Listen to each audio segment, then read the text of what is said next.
Remember, Professor Akintoye and Sunday Igboho has been head bent on ensuring that there's a Yoruba nation. They've been working the modalities out and trying everything possible, both legally and otherwise. They've been trying everything to ensure that there's a Yoruba nation.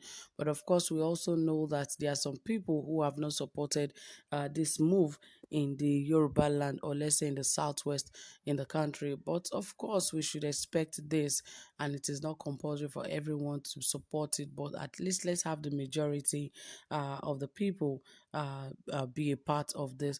But in this very report, Professor Akintoye is very angry, and he has bared his mind on what next is going to happen, that nobody can stop him except this happens. More details will come to you shortly, but please, if you have not subscribed, ensure you hit the subscribe button, give this video a thumbs up, and turn on the notification bell so that you can get updated anytime we drop a new video. All right, dear friends, without further ado, let us dive right into the details of this report. States here, the leader of the Ilana Omoodua Emeritus, Professor Banji Akintoye, has said the agitation for Yoruba self-determination cannot be stopped either by anybody. Akintoye said this in a statement on Sunday by the Media and Communications Secretary of the group, Mr. Maxwell Adeleye. Yoruba Nation agitators had on Saturday defied the police clampdown to stage their rally in Abeokuta, the Ogun State capital. He hailed the Yoruba Nimi Omo Kootu Ojire and its founder Titilayo Ojeleye for the success of the rally held in Abeokuta on Saturday to drum up support for the actualization of the Yoruba Nation. He said, "I want to advise the Nigerian state that the Yoruba self-determination struggle under my leadership shall continue to be peaceful and orderly. Therefore, threatening us or attempting to subjugate our rights to self-determination and peaceful assembly are cowardly. We are marching on, and like valiant soldiers without a dint of fear, I make bold to put it to the Nigerian state that no one can stop an idea whose time has come." Akintoye called on all Yoruba self-determination groups to begin to hold rallies in their localities every weekend. However, let me warn that all our people should note that each rally must be conscientiously peaceful, lawful, and orderly, he added. Well, you can see that Professor Akintoye is really head-bent on ensuring that a Yoruba nation exists.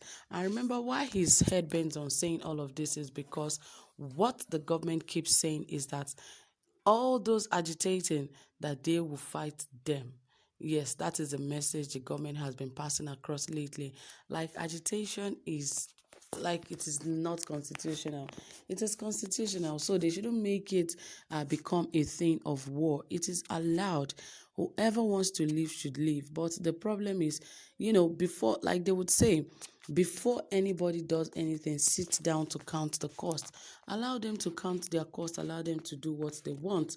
Because at the end of the day, it might just be that they made a mistake. But it shouldn't be a thing where it will now become another civil war in the country because Yorubas want a nation and all of that. No, it should be allowed. And since it is not against the constitution and they've not gone against the constitution, so let it be.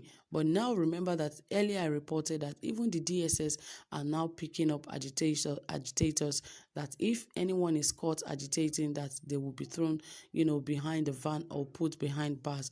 Why should that happen? That again will cause another agitation, because they are saying that all of these people and agitations is going to throw the country into anarchy. Like, is the country not already in anarchy? Because there's no unity. Everything is upside down in this nation as we speak today. So what are we saying about, throwing the country into anarchy? What else could it be like? The country is already in war. We're already facing the most difficult times in our lives. So what are we talking about exactly? People do not sleep with both eyes closed. People go through terrible things. Family go through terrible things. The kind of money they don't have, they collect loans to pay for ransom. How bad can things get? And yet you are after the wrong set of people saying they're agitating for their own nation. Let us fight against insecurity first and face other things. Now, if there's peace in the country, if I can assure you, if there is peace in Nigeria today as we speak, you will see how the spirit of agitation will just automatically die.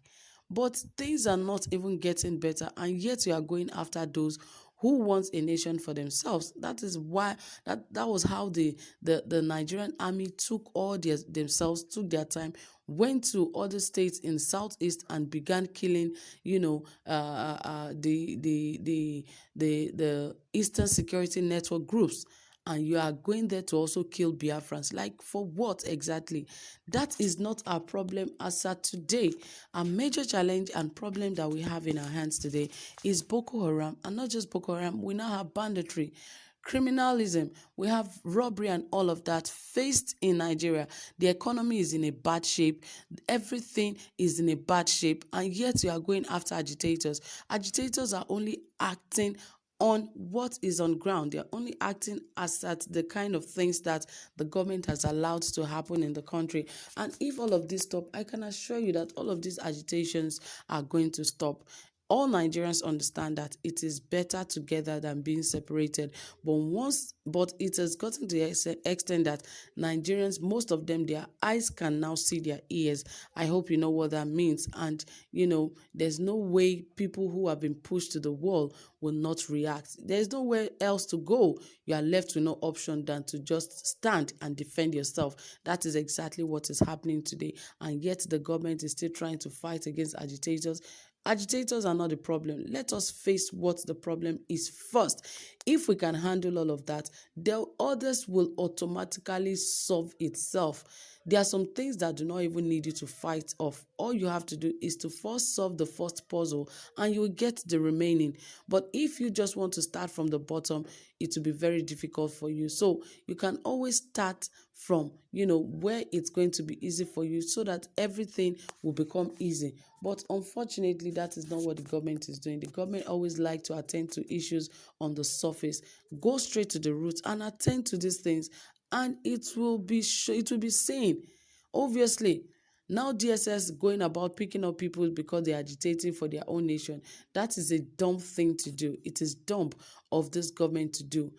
They are not the ones spoiling your government. You are the ones spoiling your government with your hands because you have not done the right thing. You have not fought the right fight. If you have fought well, most agitations will not even come up in the first place. So let us face what our problem is and let us solve our problems than going about picking up the wrong people saying, why are they agitating? There's freedom of speech, freedom of expression.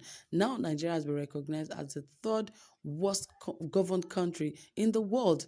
How else can we be? We are always coming down the line. How did we get here? What has happened to us? Bad government. And I look forward to 2023. I hope Nigerians will not make the same mistakes again. But all the same, we just pray that God will intervene in all of this. So, guys, that is it from here. Thank you so much for listening. Whatever you have to say, please drop it in the comment section. And don't forget to give this video a thumbs up. Do have a pleasant time. Bye for now.